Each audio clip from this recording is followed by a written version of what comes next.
what we have are, our disclosures about how the secret space program was literally built from the ground up. And Tompkins was very instrumental, according to his own book. And that was selected by extraterrestrials, I believe is the title.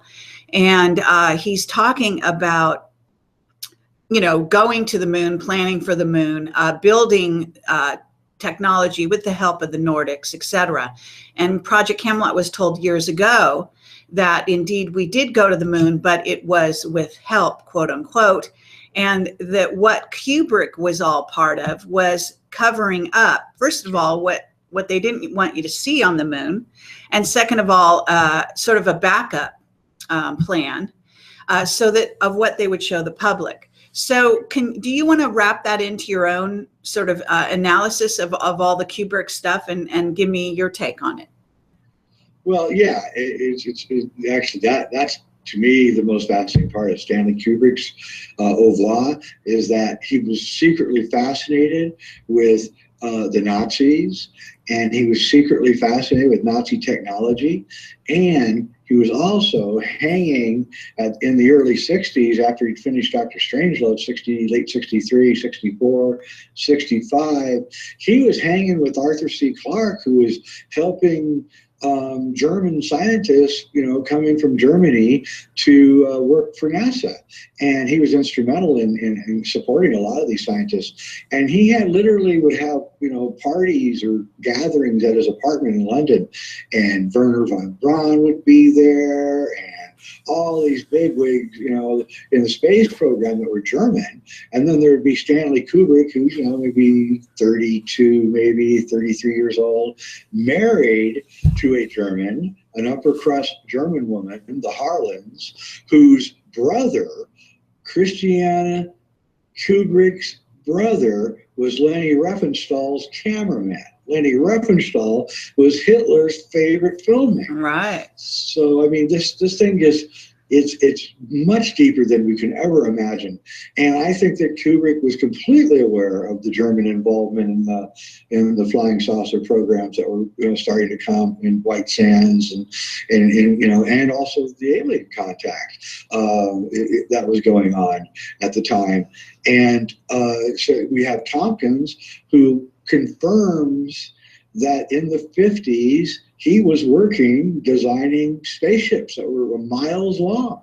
And this is a reason why you're perfectly correct in your assertion that they picked Stanley as a backup, but also they could never dare to ever show how they really got to the moon, what kind of equipment they had, how advanced they were, that the aliens were helping them. None of this stuff could be announced. So they just had Kubrick make it, and he faked it as best he could. We now realize it was really not a very good fake out.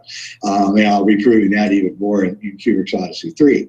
So it's just kind of nice to have my knowledge of Stanley Kubrick's history and see that Bill Tompkins confirms what I suspected but never quite knew. Now, I know that you know enough to know that when you're talking to someone like Bill Tompkins, that the devil's in the details. It's not the story that he's telling, which is a very interesting story, so much, is little tiny details he drops here and there that I have never told anyone I knew about from my own research in the secret space program. That's right. You and me both. And I was very excited by that, let me tell you. I'm sure because people would not know what I know. And when he uses certain names and certain information, I know that he knows whereof he speaks, which is why Dr. Bob Wood, the investigator into the Majestic 12 documents, was willing to become his editor of his book, because he saw that the guy was telling the truth.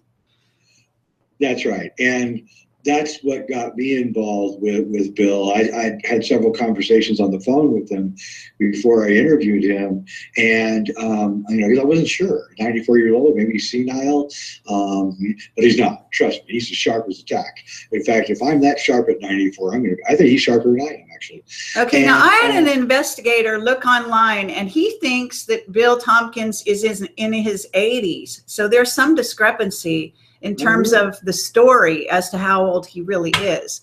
Now, yeah, I think that's very interesting. And my investigator is unwanted publicity guy, I'm going to say. He does a column on my website. He's a well-known, he's what you call a knock, a CIA knock, and they disowned him. They burned him. They gave him a burn notice, as you call it.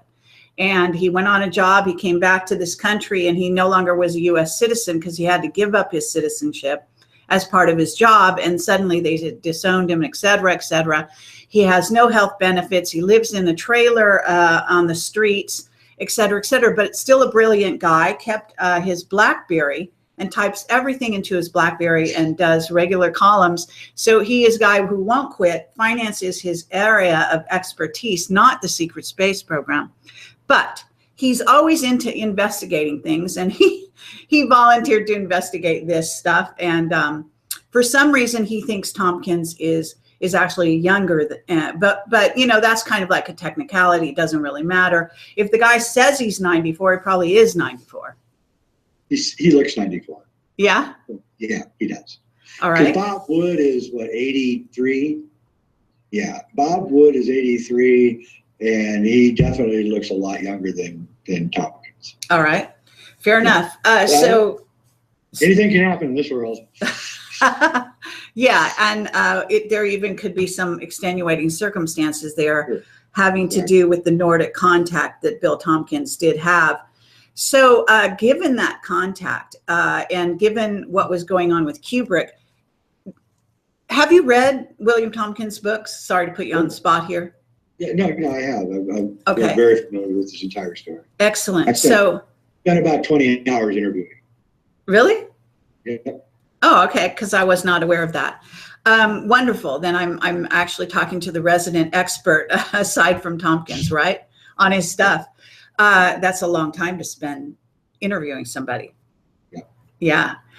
So can you tell me his Nordic contacts? Do you think that Stanley was aware of the Nordic contacts, and do you think that Stanley might have had some Nordics in and around him from time to time? Well, that's very interesting you say that because his wife looks like a Nordic. And if you look at her when she was young, she's astonishingly Nordic. She's the woman at the end of Paths of Glory who sings the really sad song in German, to the French soldiers, where they all start crying. She's the beautiful girl that sings that song at the end of Paths of Glory. And so you can check her out.